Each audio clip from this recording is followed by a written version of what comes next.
மனசு என்றால் என்ன? மனசு என்பது உடலுக்குள் இருக்கும் ஒரு உறுப்பு இல்ல. ஆனால் மனித வாழ்க்கையை முழுவதும் இயக்கும் அதிக சக்தி கொண்ட உணர்வு உலகம். மனசுதான் நம்மை சிரிக்க வைக்கும். அதே மனசுதான் சில நேரங்களில் அமைதியாக அழ வைக்கும். ஒரு மனிதன் வெளியே எப்படி இருக்கிறான் என்பதை காட்டுவது முகம். ஆனால் அவன் உண்மையில எப்படி இருக்கிறான் என்பதை காட்டுவது மனம்.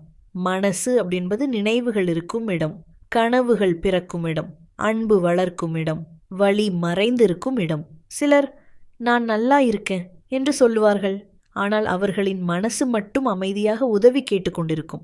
மனசு கண்ணாடி மாதிரி, ஒரு முறை உடைந்தால் ஒட்டலாம், ஆனா அந்த விரிசல் மறையாது. அதே நேரத்துல மனசு ஒரு குழந்தை மாதிரியும், அன்பாக பார்த்தால் மலரும், புறக்கணித்தால் மௌனமாகிவிடும். இந்த உலகத்தில் மனசை புரிந்து கொள்வது எளிதல்ல. ஏனெனில் ஒவ்வொரு மனிதரின் மனசும் ஒரு தனி உலகம். அதனால்தான் வார்த்தைகளால் மனிதரை மதிப்பிடாதீர்கள். அவர்களின் மனதை புரிந்து கொள்ள முயற்சி செய்யுங்கள்.